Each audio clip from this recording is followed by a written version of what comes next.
Doctor समाज, दरअसल doctor लगा है आपके नाम के सामने। सागर श्रीवास्तव, ये सारी पार्टियों में चुप्पी है, भयानक सन्नाटा है। भाई कानून बना दिया तब सन्नाटा, कानून सुप्रीम कोर्ट ने रोक लगा दी तब सन्नाटा। जातिगत जनगणना पर राहुल गांधी, अखिलेश यादव, तेजस्वी यादव सब संविधान दिखाते हुए दिखाई दे रहे थे। फिर इसकी मूलभूत, गरिमा जी सबसे पहले नमस्कार सारे लोगों को। इसकी मूलभूत चीजों को अगर हम समझें तो फिर हम डिफरेंट प्रोस्पेक्टिव्स पे बाद में आने के पहले इसकी मूल चीज, हमारा ये पॉलिसी बना कौन रहा है? ये ब्यूरोक्रेट्स बना रहे हैं जिनका काम एग्जीक्यूट और एडमिनिस्ट्रेट करना है, क्योंकि हमारे पॉलिसी मेकर्स, हमारे नेता उतने पढ़े लिखे नहीं है। पॉलिसी स्कूल तो छोड़िए, उन्होंने ग्रेजुएशन और मास्टर्स डिग्री भी पता नहीं कितने के पास है कि नहीं है। और बीजेपी इस मामले में बहुत उच्च कोटि की पार्टी है पढ़ाई के मामले में। तो सवाल इस बात का है कि क्या ये अर्बन पॉलिसी थी, क्या ये अरावली वाली पॉलिसी थी, क्या ये वाटर पॉलिसी थी, एजुकेशन पॉलिसी थी? और बाकी जो तीनों नाम दिया उसमें भी कंटिजेंसीज बहुत बुरी तरीके से। जब एक अधिकारी पॉलिसी बनाता है तो वो हिट एंड ट्रायल मेथोडोलॉजी कर रहा है, क्योंकि लबासना आपको कॉमन ग्राउंड्स पे सिखा तो देती है पर पॉलिसी एक्यूमेन को बहुत विविध तौर पे नहीं सिखाती है। पॉलिसी स्कूल्स क्या कौन से हैं, पहले इस पे आऊंगा। आईआईटी आईएम्स क्या कर रहे हैं? आईआईटी अमेरिका को फैक्ट्री सप्लाई करता है, आईएम वेस्ट को फैक्ट्री सप्लाई करते हैं। ये बच्चे यहां पर काम नहीं कर रहे हैं बहुत अच्छे तरीके से। अब आ जाते हैं तो ये पॉलिसी बना कौन रहा है? ये पॉलिसी वो लोग बना रहे हैं जो बहुत सारे विषयों को थोड़ा थोड़ा बहुत अच्छे से पढ़ाई किए, यूपीएससी के एग्जाम निकाले, लबासना से पढ़ कर आए, लेकिन इनकी गुणवत्ता नहीं है। तो हमारे देश में पॉलिसी स्कूल है कहां पर? ये दिग्विजय सिंह की बात करी गई और लोगों की बात करी गई। और जब पॉलिसी स्कूल नहीं है तभी तो बार बार संसद में रिपोर्ट जाता है, फिर वापस लौट कर आ जाता है, क्योंकि पॉलिटिकल मास्टर्स को सेटिस्फाई भी तो करना है। हमारे ग्रामीण राज्य, हमारे पंचायत राज, हमारे शहरों में कौन सी पॉलिसी, सारी पॉलिसी शॉर्ट लिव्ड है। और अगर कोई ब्यूरोक्रेट अध्ययन करके भी आया होगा, सरकार से पैसे लेकर हार्वर्ड स्टैनफोर्ड से पढ़कर भी आया होगा, तब भी बहुतायत संख्या उसको रोकेगी। तो मूल जड़ अभी यह है कि अल्टीमेटली नीतियों की बात हो रही है ना, ये सारी चीजें। चाहे आप अरावली की बात कर लें, चाहे पानी वाटर मैनेजमेंट की बात कर लें, चाहे अर्बन पॉलिसी की बात कर लें, किसी तो नीतियों बनाने वाले क्या शिक्षा प्रणाली हमारे पास है? ये तो बहुत बात का विषय है कि अच्छा, अब ये विषय आ गया कि हमारे यूनिवर्सिटीज के साथ बड़ा SC ST OBC ले दे करके एक भी गोरा नहीं पढ़ता है हमारे यहाँ पर, सारे हिंदुस्तानी पढ़ते हैं। और उसमें भी 4 वर्ग है, उसमें भी हम संतुष्टि नहीं करा पा रहे हैं। तो हार्वर्ड 100 देशों से ज्यादा एक सेशन में लेता है, वो कैसे सामंजस्य बैठा पाता है? क्योंकि इसके भी यूनिवर्सिटी लेवल पर SOPs हुए हैं। पर नीतियां जब हमारे देश में सबसे बड़ी पढ़ाई क्या है? IIT IIM।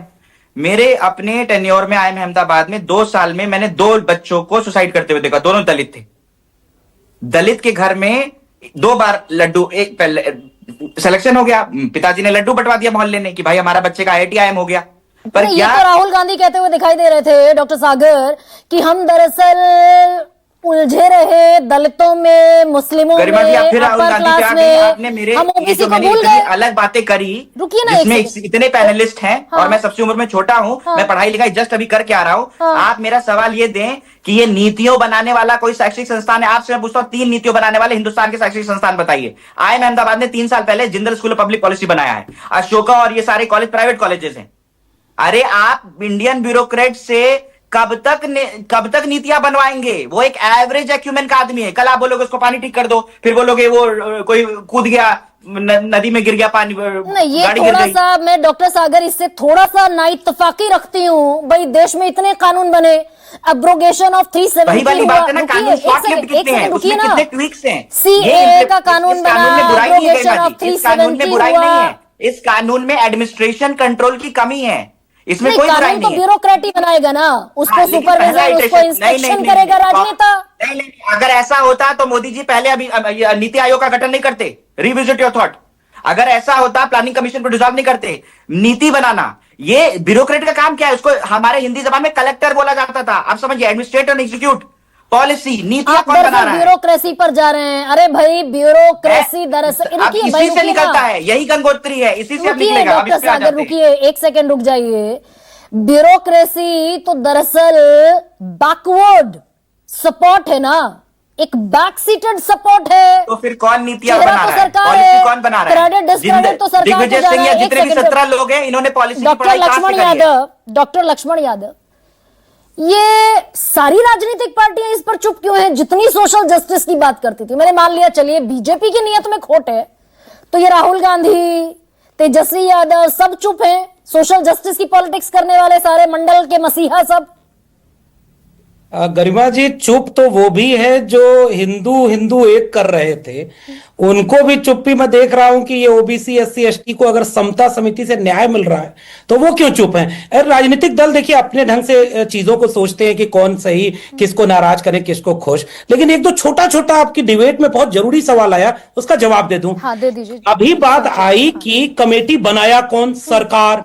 तो सरकार को क्रेडिट दी जा रही थी कि पहली बार वो ओबीसी को इसमें इंट्रोड्यूस कर रही है और वो बड़ा काम कर रही है। मैं इसको खारिज करते हुए 2 उदाहरण दे रहा हूं।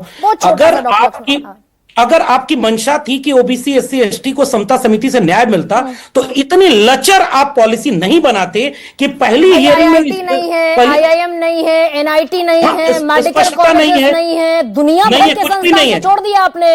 इसका मतलब आप चाह रहे थे कि समाज में क्योस बने।